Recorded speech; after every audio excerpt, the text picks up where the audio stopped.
কেমন আছেন সবাই?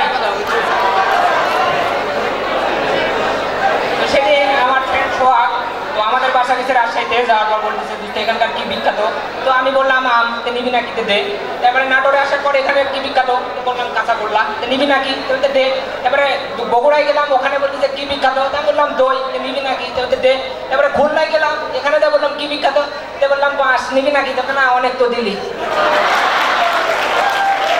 তো মেয়েদের নিয়ে আমি কিছু বলবো, তো মেয়েরা কিছু মনে করবেন না। তো মেয়েরা প্রেগনেন্ট অবস্থায় টক খায় কেন? কারণ খালি পেটে খাওয়া তো ঠিক না, এই জন্যে।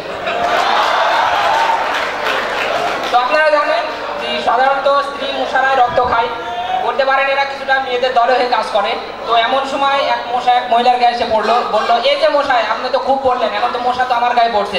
তো ওই যে মেয়েদের গায়ে পড়ে ঝগড়া করা অভ্যাস,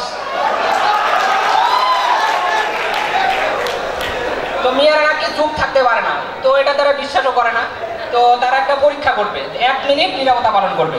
তো ওরা রাজি, তো বললো ঘড়ি জায়গা রেডি, 1 মিনিট নিরাপত্তা পালন করবে। ঘড়ি দেখতেছে, হঠাৎ করে 1 মিনিট আর 10 সেকেন্ড। তো আপনারা জানেন বিয়ের অনুষ্ঠান থেকে সাধারণত বউ পালায়, কিন্তু বর পালায় না। কিন্তু কেন? কারণ পালিয়ে তো লাভ নাই, কারো না কারো খপ্পরে একদম পড়তেই হবে। তো মাহবুব ভাই আশেপাশে আছে কিনা জানি না, তো মাহবুব ভাইকে নিয়ে কিছু বলতে চাই। আমাদের মাহবুব ভাই এত কৃপণ যে সকালে ব্রাশ করা ওঠার পর যে ফেনা হয় ওটা দিয়ে চেক করে। আসলে মাহবুব ভাই পপুলারিটি অনেক, এবারে 21শে বইমেলায় বই বের হয়েছে, এই জন্য মাহবুব ভাই খুব আনন্দিত। তো এ বলে তার বাসায় গিয়ে বাবাকে বলছে, বাবা আমার তো এবারে বইমেলায় বই বের হয়েছে। তো ঠিক আছে, ভালো কথা, তুই বের হ। তো এক রোগী ডাক্তারের কাছে গিয়ে বলতেছে, ডাক্তার সাহেব আমার পেটে তো প্রচন্ড ব্যথা। তো তাই নাকি, দেখি আপনার তো কিডনি ফেল করছে। তো তাই নাকি, তো কত মার্কের জন্য ফেল করলো? তো এক রোগী আবার ডাক্তারের কাছে গিয়েছে, যে বলতেছে, ডাক্তার সাহেব আমার কয়েকদিন ধরে প্রস্রাব হচ্ছে না। তো বয়স কত? ডাক্তার সাহেব 80 বছর। তো অনেক তো করলেন, আর কত?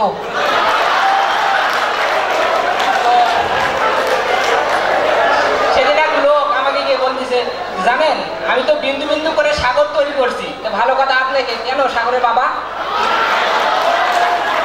তো সেদিন ঘটছে এক মজার ঘটনা। আমি এক বান্ধবীকে ফোন দিয়েছি, বললাম হ্যাঁ হ্যালো, কই রে তুই? আমি তো শেখ কামালের নিচে লেউঠালা।